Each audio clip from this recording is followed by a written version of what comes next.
Hello বন্ধুরা, সবাই কেমন আছেন? আশা করি খুব ভালো আছেন। আমিও ভালো আছি।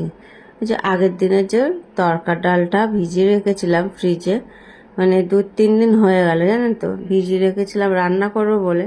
সেই যে আগের দিন হলো মাংস হলো, তার জন্য এটা রান্না হলো না, ফ্রিজে ঢুকিয়ে রেখেছিলাম।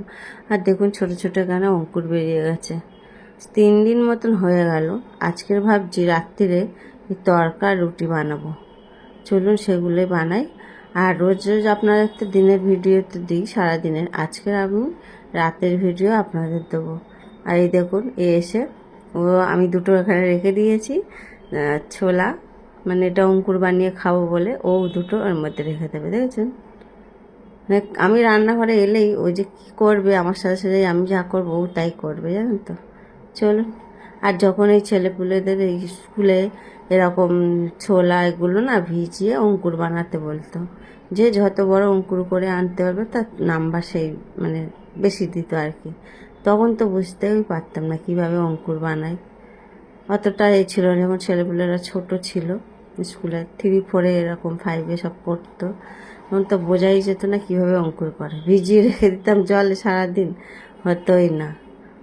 এটা জানা নেই যে এটা কাপড়ে ভিজিয়ে এটা রেখে দিতে হতো, কাপড়টা ভিজিয়ে, তাহলে অঙ্কুরটা ভালো বড় বড় হতো।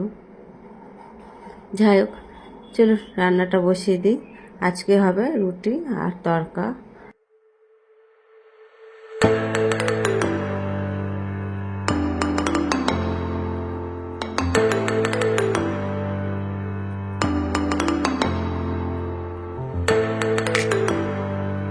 আর রুটির সাথে দেখবেন একটু ঘুরিয়ে ফিরিয়ে রাঁধলে, আমার আবার জানেন তো দোকানের তরকারি একদম শ্যুট করে না, বেশি তেল থাকে তো, রিচ থাকে, ওই জন্য আমার শ্যুট করে না।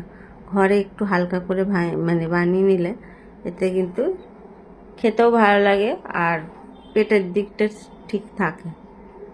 দুটো ডিম ভেঙে দিয়ে দিই।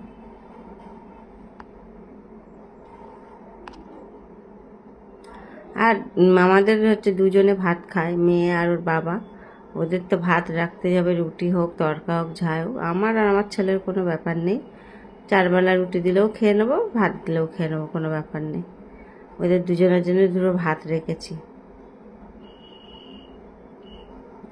খাবে রুটি তরকার খেলে একটা খাবে হয়তো রুটি তরকার দিয়ে, আর হয়তো ভাতও খেয়ে নিতে পারে।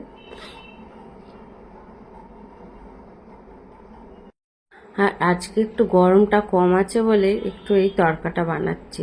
গরমই বেশি কিন্তু তরকা ভালো লাগে না, জানেন তো। গরমে যতটা পারবেন হালকা হালকা হালকা খাওয়ার চেষ্টা করবেন, আর হালকাই খাওয়া দরকার, কারণ শরীরটা ঠিক রাখতে হবে।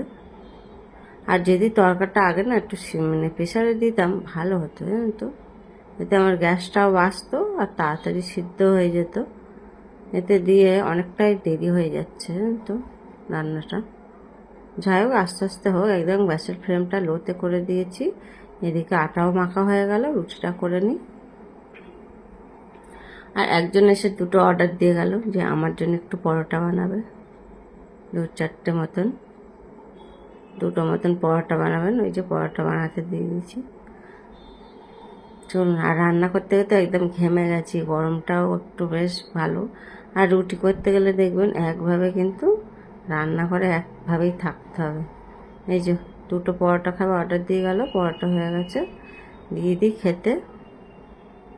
খাওয়া দাওয়ার তো পার্ট কমপ্লিট হয়ে গেল। এবার গ্যাস ওভেন এগুলো মুছে নিই। রাঁধতে দেখবেন যা না টাইম লাগে, খেতে কিন্তু তার বেশি টাইম লাগে না, 10 মিনিটে 5 মিনিটে খাওয়া শেষ। কিন্তু রান্না করতে গেলে ঘন্টার পর ঘন্টা রান্নাঘরে কেটে যায়। চলুন, রাত্রিরে কিন্তু এখন বাজে 11:30 বাজে, জানেন তো। খাওয়া দাওয়া কমপ্লিট, তাও তো আমাদের আজকে একটু তাড়াতাড়ি হয়েছে। বাসন কোসনগুলো সব মেজে গুছিয়ে রেখে দিই। সকালের অনেকটা কাজ কিন্তু বাসন মেজে রাখলে অনেকটা কাজ কিন্তু হেল্প হয়ে যাবে, মানে কম হয়ে যাবে আর কি। সকালে যদি বাসন মাজাটা দেখি না যে মাজা আছে, তাহলে মনে হচ্ছে যে আমার অনেকটা কাজ নেমে গেল ঘাট থেকে। চলুন, মেজে গেছে সব গুছিয়ে রেখে দিয়েছি, একদম কাজ কমপ্লিট। আপনাদের দেখাচ্ছি এখন কটা বাজে রাত্রির। দেখুন 12টা বাজে। ভিডিওটা এখানেই শেষ করছি, খুব ভালো থাকবে।